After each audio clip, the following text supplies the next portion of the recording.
Good morning. Good morning, one and all. Good morning if you're listening on podcast. Hello. Welcome to Thursday Thirst. How are we all? How are you doing? My God, what a crazy coffee moaning yesterday was. If you haven't watched it, check it out. Check it out. I don't know what's up there. Something's up there. Ooh. The dove from above. Someone said the other day they'd quite like us to do another quiz night at some point, and I think we should. I think we should do a quiz night fundraiser for Gaza. That's what I think we should do. Literally, the kind of whole thought just sort of landed in my head when I read, let's do a quiz.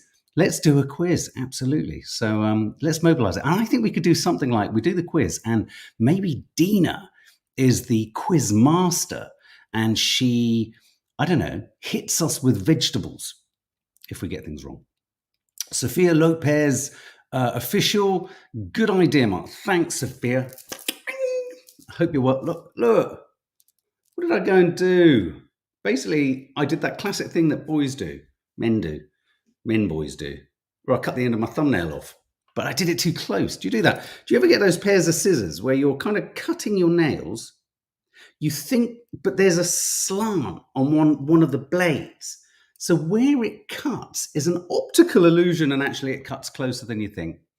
And my God, there's nothing worse. Morning, Anna Charalumbus, Emma Story, Minky Moo, Me Tube, Faith Goodman, Russ Souch. Hope you're all well. Thank you. This is my New York hat. Yes, thank you very much. How are Brussels sprouts? So yes, she could throw Brussels sprouts at us. She could shove aubergines at us. I don't know what you're thinking there. Okay, guys, how are Carol Naismith? Hope you're well, sweetie. I know you. I think I saw you post recently that you weren't feeling too great, or you're going through a tough time. Me too. I've got coffee moaning on my right screen and a company conference call on my left screen. Can I do that? Which way is it? Go. That's for the. Is it? I must have hit the right one, unless they're up there. Anyway, oh, crikey, who's that? Stop it. So good morning, everyone. Kimberly Jones, thanks for making me piss myself laughing yesterday, Mark. Needed it. I don't know why. I don't know who it was who said, but as Nadia leapt onto the table to do her DIY self-smear, all I'm thinking about is light sources. That's all I'm thinking about. Like now, there's a light over there. It's like light sources. So where was my head torch? That's what I was looking for. I immediately went into, how can we see this properly? It's a default setting. I walk into a room, and whenever I walk into a room, I think, where's the establisher? Where's the mid shot? Where's the reverse? Where's the source of light? Where can I go moody? Where can I get a fill? A fill as in a fill light. You can't take it out of the head. Kathy from Vancouver, otherwise known as CGMC70. Hello, welcome to you. If you're wondering, and if you're listening and you're thinking, who are all these people that he's talking to? Is he in a room just talking to himself? I kind of am, but I'm kind of not too. So don't judge me, because you're listening to me. Menenuna. How to Stay Married So Far was funny too, says Claire Elsie. It was a funny one because I don't think anyone really knew who the fuck Dr. Ruth was. If you fancy some old-fashioned tips, me and Nadia were speaking on the phone this morning. We were kind of going, they were a bit boring, weren't they? Her advice. I'm not saying the podcast is boring, but I mean, her tips. I said to Naz, we need to cut to the chase. We need to do, I don't know, rimming and anal or something. Forget Dr. Ruth. Sorry, I've shocked people there. It trips out. I don't know what it is. It's a kind of ADHD thing. Brenda M, hope you're well. Rachel Hardman. Okay, what are we talking about today? We're going to be talking about, is Biden quitting? He's started to sneeze. He's got COVID. Is this cloud cover to shift him out? Who knows? But also, importantly, he is coming under even more pressure. No, me too. Not with her. No, absolutely no. Not with her. Miriam Stoppard. Yeah, I don't know. So is Biden going to step out? Is this all a ruse? Or, I mean, I'm sure he might have COVID, but is this the way they're going to get him out? Someone's given him COVID, and they said, give him COVID, he'll be really shitty, and then we can say, you're ill, because he said if he's ill, didn't he? He said yesterday, if a medical expert tells me I can't run due to a medical issue, but is COVID that medical issue? I don't know. Anyway, we're going to talk about that. More details are coming to light about how much the Secret Services already knew about Donald Trump's shooter. We're going to be talking about that. We're going to be looking into a little bit of that, and how the head of the Secret Service is coming under heavy criticism I wasn't going to say heavy fire. That wouldn't be an unfortunate use of an analogy. He needs to quit, says Rachel Hardman. Yeah, we'll get onto that in a tick. We're going to talk about the Emmy Awards. They were not all the nominations came through yesterday. It is a weird place where I think television, drama, generally, even reality TV, everything is whittling down to fewer and fewer brands that are successful. There's less and less risk and adventure and sort of experimentation, I think, with shows. And so consequently, whilst we don't have things like Succession in there, there's lots of shows that we've seen many times before. But anyway, we're going to talk through the runners and the riders. You're going to tell us what you want to win and what you think should have got nominated. I'm going to talk about mice. Apparently, they think they have experts, medical experts at Imperial College think they might have found a way, get this, to extend our lives by 25%. Now, any animal lovers here, you're not going to like this story because they've done this by experimenting on mice, but they've managed to extend the lives of mice by a quarter. That's quite significant. So we're going to look into that and whether you'd like your life to be extended by a quarter. But this thing that they've discovered is interesting, even if you park the poor mice to the side. I also want to talk about Severance. So excited. I also want to talk about a really compelling, quite short and very kind of low on detail, but then there's enough detail in it to tell you everything you need to know, piece that ITV News are running at the moment about a woman, a journalist, a reporter or a producer who, well, she decided to walk along a city street at night, not drunk, just normally, asking for help to find a friend. And what she experienced, men, is so spectacularly depressing. I can't even begin to tell you. And it's not even depressing because of it's not even as overt as you think it might be, but it's depressing. And we're going to, maybe if we get time, have a brief chat about why Britney is so upset. That's Britney Spears. So guys, that's why I like this channel. It's true, Mark, better than, Sophia, just big Sophia love. Brenda M. Enough. No, I'm scared of them. What, mice? No. What are you scared of? What did I talk about that you're scared of? Oh, mice, probably mice.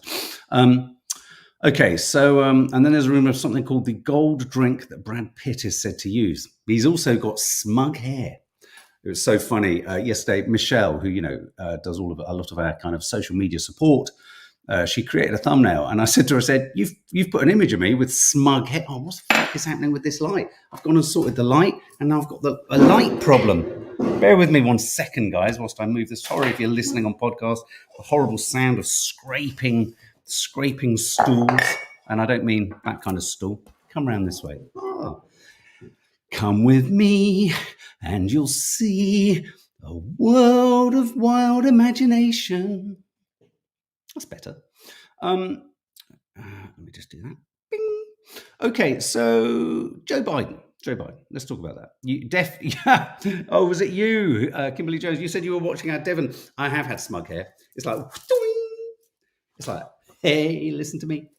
Yeah, smug hair. That's so funny. I knew Nadia was so in shock with Daniel Craig or whatever his name is. She never remembers his name. She was so in shock that she wasn't shocked. Do you get me? Do you know what I mean? It's funny. Okay, Brenda M. This is my first coffee, believe it or not. It's been an early morning and I've just been getting on with it. So, okay, here we go. I just want to show you a clip. This is some footage of Joe Biden shortly after it being announced that he's got COVID for the third time. He's 81. That's not something to be sniffed at or sneezed at. I'm just going to show you the footage. This is him, I think, heading off on a plane back to his beachside home. He had to cancel a kind of convention or an appearance in Las Vegas. So we have two clips here. We have a clip of him after the news was announced, heading off. And then we have a clip of him arriving back at home to rest and recuperate. So let's just check out. And let's just see, as we're looking at this, whether, I don't know, he demonstrates, I don't know, maybe he's bucking the trend. Maybe he's kind of clearly illustrating that perhaps he's all right for the job. Let's check him out. Mr. President, how do you feel? How do you feel? I feel good. Do you have symptoms? Do you have symptoms? And he heads off there. Now, it's weird because as I watch him do this, I'm thinking of my mum. Mum, I hope you don't mind me saying this, but what with your feet and everything and your toes, which we're going to sort very soon, aren't we? I just think, steps are hard. I mean, me and Nad struggle running up the steps. So that's him getting in the plane. This is him arriving back, or arriving, there you go, Delaware.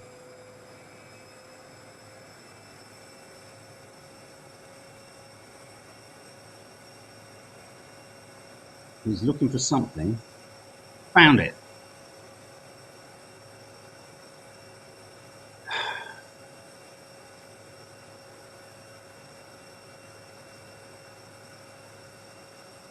Yeah, it's.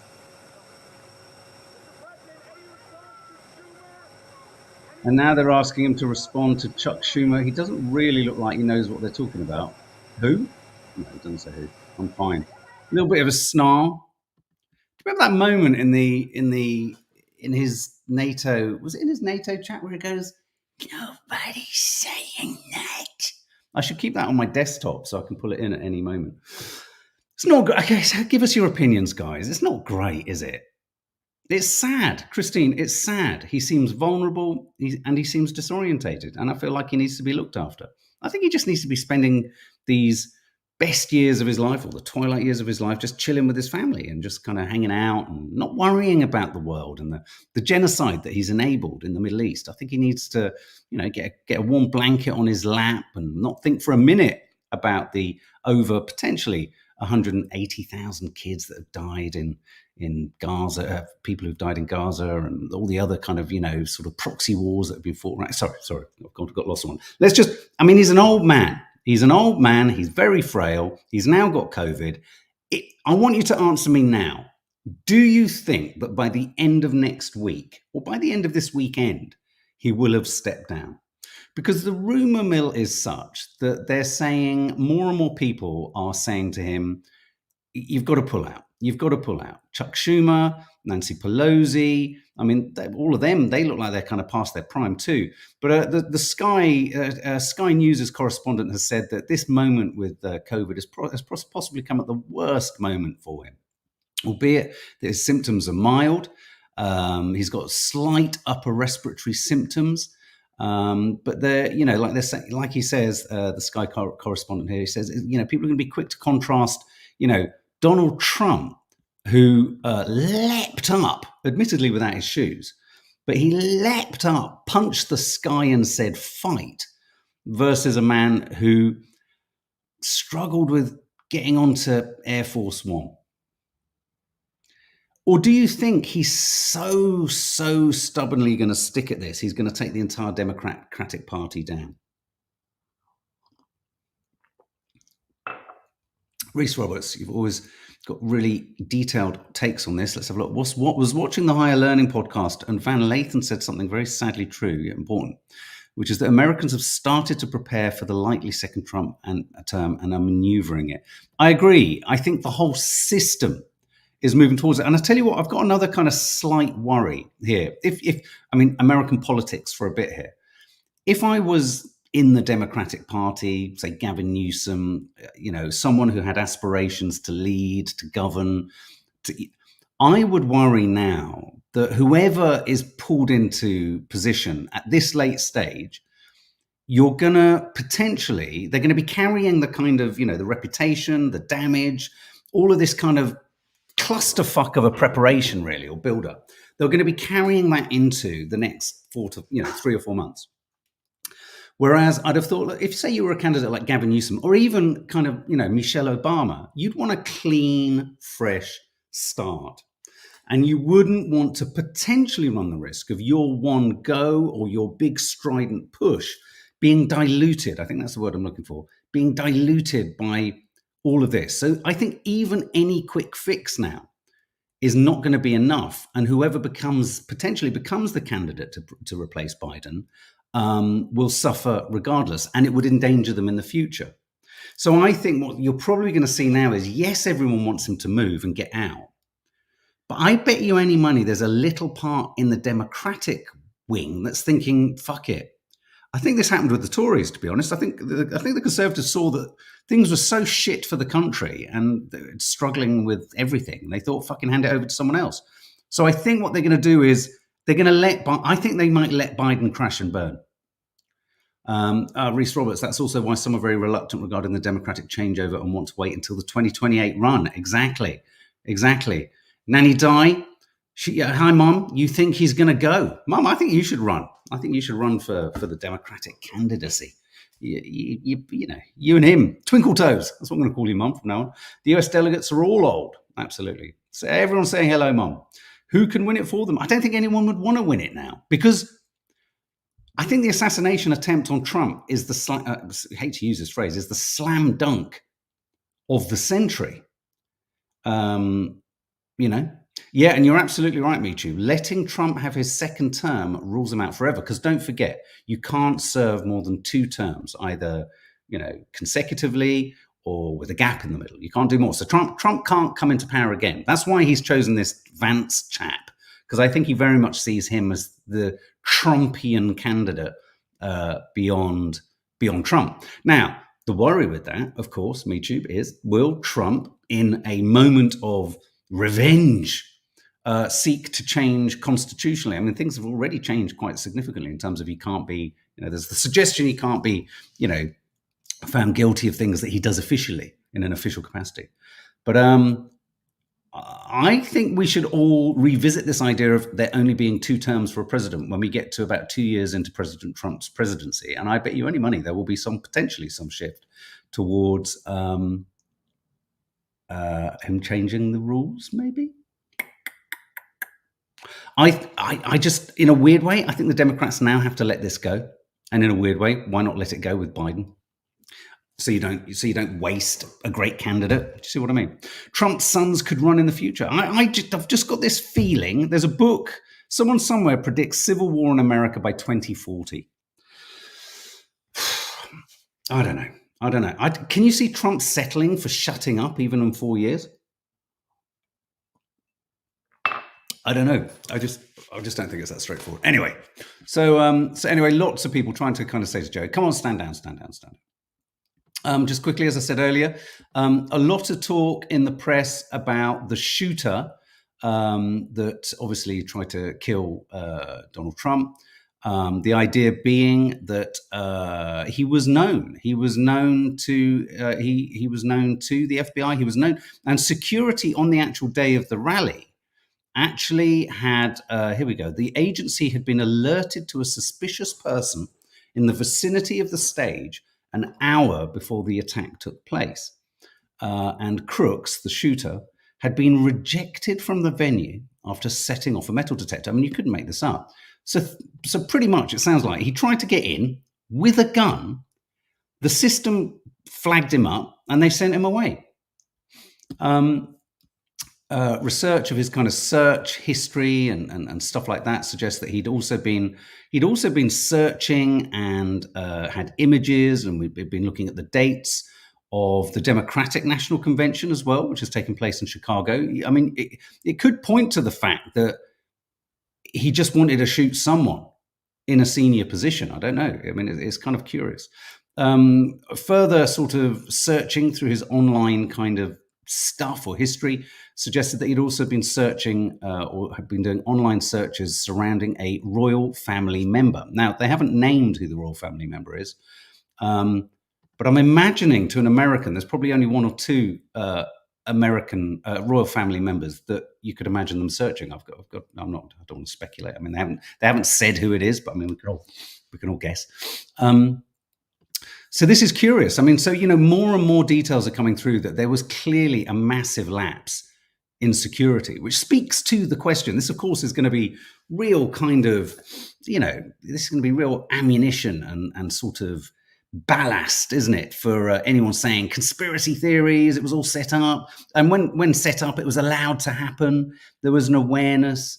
You know, there was even, apparently, there was increased kind of security awareness around Trump, because apparently there has been chatter online of an Iranian assassination attempt that was potentially incoming or forthcoming. Now, So anyway, so I've got some footage here of the head of the Secret Service. Let me just find her name.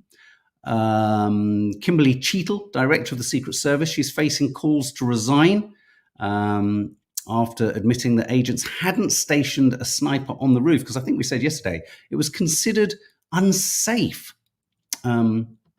Curious, isn't it? It was considered unsafe. So maybe they thought it's so unsafe, even a deranged shooter would do a health and safety check on this and not even consider climbing up there, which just seems odd. But this is a Republican senator, I forget her name, filmed this sort of haranguing the head of the Secret Service. Exactly what you were doing today on the call. This was an assassination attempt. You owe the people answers.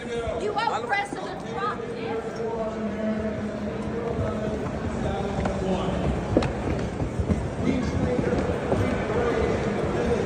Roger, take a left across this plaza. So, as MeTube says, she's responsible also for the same team that looks after the security of Joe Biden. Okay, I'm going to ask, it all smells a bit, says Mickey Moo. I'm going to ask, who thinks there is something entirely untoward about the fact that this guy got through and managed to take a shot, which, if we are to trust the analysis, the bullet trajectory, everything, if Trump simply hadn't turned his head to that great big, his life was, Donald Trump owes his life to a bar chart.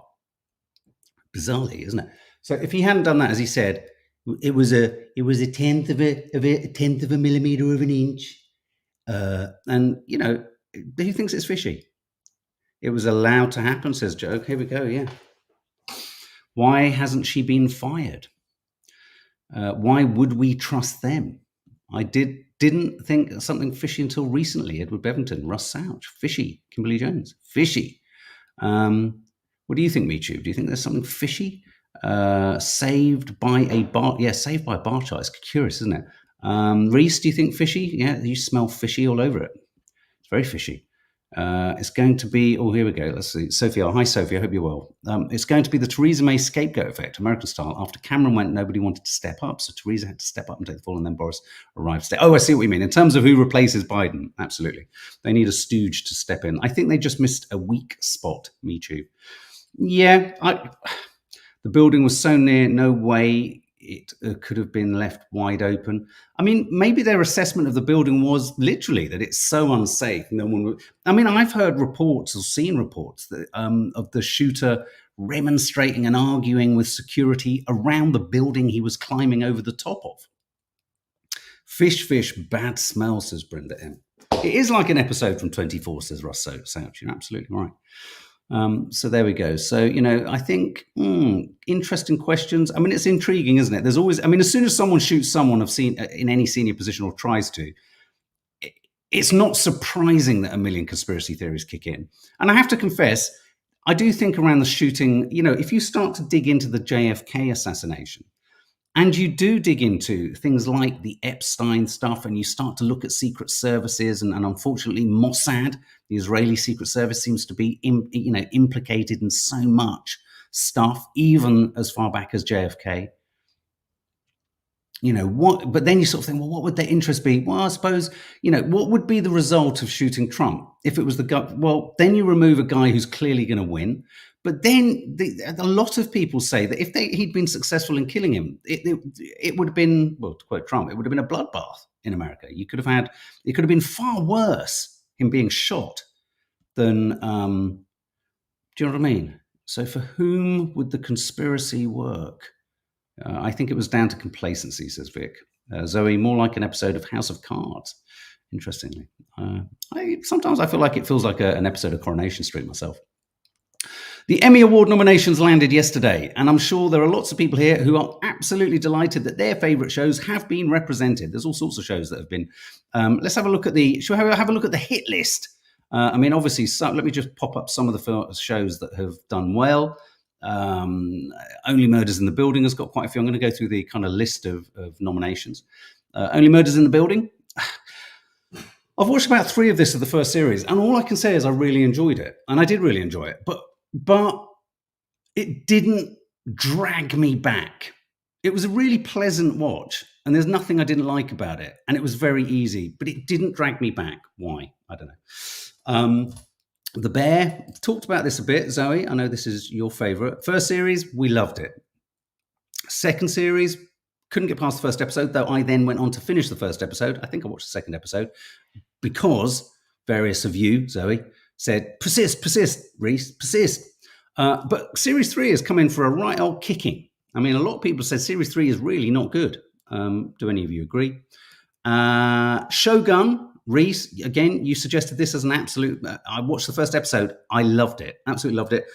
I think the reason I haven't gone back to it yet, it's quite rich, and one needs to have one's wits about you, and you need to be immersed. It's like at the moment, me and Nadia are doing House of the Dragon. You probably noticed we're 2 episodes behind, and that's because it's a big commitment. You want to watch it properly, don't you? Reese Roberts, let's have a listen to what you've got to say. I enjoyed the second season, didn't like the later season aside from episode 6. MeTube, Shogun was amazing.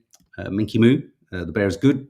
Putting it in comedy seems weird. Yeah, there's a big sort of upset about that, isn't there? Series 3, hard going, but only on 4. Kaz Rowley, need to watch The Bear, but says Russ. And so let's have a look at the list here. What have we got? We've got Shogun's got 25, The Bear 23, Only Murder, True Detective Night Country. This is the Jodie Foster one, right? We started that. I'm sorry, we didn't feel it was as compelling as I think we thought it was. I loved the first True Detective. I think I quite enjoyed. There was Colin Farrell series, I think, wasn't there? But again, after 2 episodes, it just felt a bit. It was in the writing. The Crown, we left that a long time ago. Fallout's interesting. I've enjoyed it. Nanny Di, I know you jumped in on it. I said, "Oh, check it out." It's a curious combination of kind of modern, nostalgic, old-fashioned. I mean, obviously, it's based on a game. I like it. I like Walter Goggins. I like it. There's a lot I like about it, and I've got further with that than anything else. I've seen about 4 episodes of that. What else have we got? Hacks, love it. Again, Hacks is fantastic. What is it like I don't mean to use the term in a pejorative or dismissive sense, but it's like a sort of streaming anorexia. Does anyone else get this? It's like we'll start watching something, and even if we love it, one stops. It's really weird. You have the familiarity of the game for Fallout. So Hacks, I think, is one of the best, most brilliantly written comedies out there. It ticks all our boxes. And we've seen the first series. We're halfway through the second series. Loved it. The Morning Show. We enjoyed the first series. I think there was a lot we didn't like about it. We enjoyed the first series, but really didn't like series 2. Mr. and Mrs. Smith, didn't check it out. I know, Reese, you said it was worth a check out. I don't know why. I wasn't a big fan of the film, so that didn't drag me into this. Fargo. Now, I've got to give a shout out to this. We're about 4 episodes in, and we're sort of loving every bit of it. It's oh God, what's the name of the wondrous actress in oh God, I can't fucking remember her name. Daughter of the director, Juno Temple. Sensational. John Hamm, sensational. I recommend everyone to watch Fargo. And it's frustrating because we recommend it and then everyone reads it, watches it, and then tells us they finished it. And I'm like, getting me and Nadia in the right place together at the right time in terms of emotionally, because we're always in the right place. But it's hard. It's hard. But for me, of all of them, Fargo delivers everything. It's dark, it's twisted, it's weird. I have to say, though, Reese, in respect to Fargo, Nads has gone a little bit off the boil when it's gone a bit, not supernatural, but, satanic. Zoe, that's a good detail. The second series of The Morning Show wasn't good, but loved series 3. Is it worth a revisit? It speaks to everything we love and know and like. We love all the intrigue behind, in TV and all that kind of stuff. Ripley, we didn't step towards that. I don't know why, and I'll tell you why I didn't. I'm a huge fan of Andrew Scott. I'm not a big fan of The Talented Mr. Ripley, to be fair. The story, I find it, I don't know. It's sort of like everyone bows at the feet of this character, but it just felt like, to quote Maddie, it felt like Netflixification again. I just thought, I don't want to watch another black and white prestige series that's kind of quite cool and quite distanced. And no, I couldn't do it. Couldn't do it, Ripley. But Baby Reindeer, wonderful to see Baby Reindeer on there with 11, which is astonishing, really. If I think back to him just doing his one-man show at the Bush Theatre, fucking hell, brilliant. Anything that wasn't there that you feel should have been there, though, guys? Anything you're frustrated that didn't make the list? Siobhan Jordan, you liked Ripley. You know what was awful? That new show, The Jetty, on BBC. Oh, was it? What is that? The one with Jenna Coleman? Was it? Oh, I knew there was something we wanted to watch. Ripley, all the way, Mum. Okay, not for me. Agree. Series 3 was better. The morning show gets a lot better when John Hamm arrives in the morning. Well, suddenly I want a ticket to the morning show. John Hamm. I've got Fleischman is in Trouble. I think that was last year. I think, wasn't it? I think that did win, didn't it? It was nominated quite a few. Faith Goodman, Douglas is cancelled. On ITV, would be interested in your opinion. What happens backstage? Yes, I didn't hear great things about it. I mean, I heard such bad things about it. It was one of those ones that you kind of go, okay, I'm afraid Douglas is cancelled. Mark, Lily Gladstone's got nominated for Under the Bridge. Yes, no. Did start watching that, Reese. I thought she was great. And I think we might have only got like an episode in. Don't worry, Juby, we'll get back to the news in a minute. I don't know. As I understand it, the story becomes a little bit kind of more nuanced. But I don't know. There was something. I think Nadia was struggling with it more than me. I found Lily Gladstone's performance really refreshing because I wasn't a big fan of her in. Oh God, what is wrong with my head? In that Scorsese movie, whatever the Scorsese movie was recently. What was it? Not There Will Be Blood. The other one. What was it? Fucking hell. So those are your Emmy nominations. Can someone tell me what the bloody Lily Gladstone movie was? Oh my God, I can't even think of anything at the moment. My brain is just. I've gone so fast out of the traps. I'm passing things. The Leo one, that's it. Yeah, Killers of the Flower Moon, Reese. Thank God. I think you just need to somehow operate just this chamber of my brain. It's all there, just needs to be ordered. So Abundance Tash, not a TV or movie junkie. Well, then this conversation is utterly redundant to you. So there you go. Those are the Emmys. Britney is out. Oh, no, let's not talk about Britney. Let's talk about who would like to have their life extended by 25% if you knew that you would not be ill and not feel unwell, and all this kind of stuff. Killers of the Flower Moon. Thanks, Mum. Hang on, where have I just gone? Scientists. So here we go. Scientists discover anti-aging holy grail that can stop cancer and grey hair in its tracks. That means that when you take it, it goes stop, and your hair just. This is quite something. I mean, this is massive. This is being reported everywhere. An anti-aging drug that could help people to live longer and healthier is on the horizon after it's extended the lifespan of some mice by 25%. Imperial College have discovered that switching off a protein called interleukin 2 or 11 prevented cancer. Get this. This is what switching off a certain protein can do. It prevented cancer. Massive deal this is for cancer research, to be honest. Prevented cancer, boosted vision and hearing, improved metabolism, lung health, and muscle function in middle-aged mice. Now, the catch is you need to get it into a middle-aged mouse. You've got to get it into, so say I'm the mouse, you've got to get it into me before I start to go grey. So it's too late. I'm fucked. But if you haven't started going great, no, I'm joking. That's not the proviso. But this is quite astonishing. This is quite astonishing. If this works. Videos released by Imperial show untreated mice with graying patches. I was going to show these, but I thought it was a bit, animal lovers won't like it.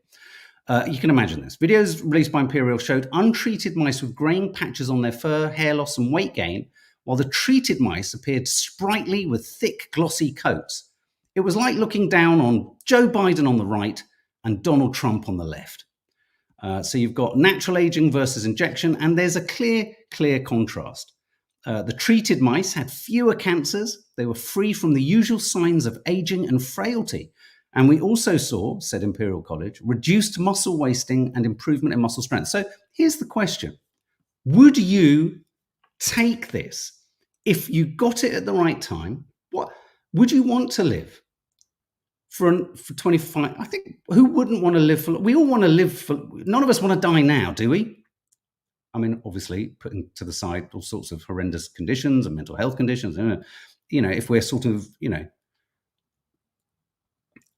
but 25%. I mean, I don't. I know a lot of people go, "Oh, I'd hate to live forever." I get it. I understand that.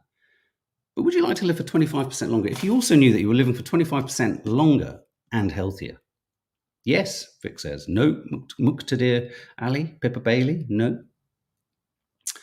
Kazrali, yes. Well, first images of the mice have been released after the experiment. Lior, no. Longer than, it's a good point, Minky Moo. 25% longer than what? How do we know what our length would be?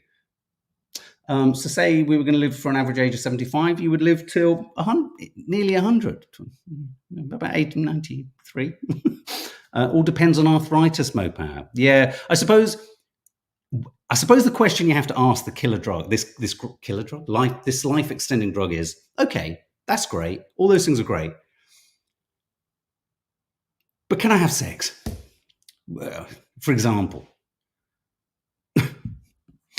But anyway, as I say, some images have been released of the mice a year after the experiment. Here they are. It's quite remarkable because you can see that. I mean, it really does look quite. This one here, weirdly, this one has grown extra hands, which is curious. Again, defeats the purpose of living for longer if you smoke. They haven't really explained that to these mice. This one here too. Clearly, addiction and smoking too much is a bit of a problem. But, this one has eloped and married. So, it's quite an astonishingly powerful drug, which also seems to give mice human hands. And also, in other news, at the Republican convention, the latest new fashion accessory, which Donald Trump, they're selling these now. So you've got, Make America Great. You've got the big, stupid fingers, Kenny Everett fingers. But they're also selling these. Look, Donald Trump ear patches. Look at all of them. It's the new Make America Great fashion accessory. You just couldn't make this up. In fact, you can't make it up. In fact, you don't need to make it up because it's all happening in America. And Britney basically is very fucked off with Ozzy Osbourne. She's basically said to him, "Shut the fuck up, you boring bastard." So guys, there you go.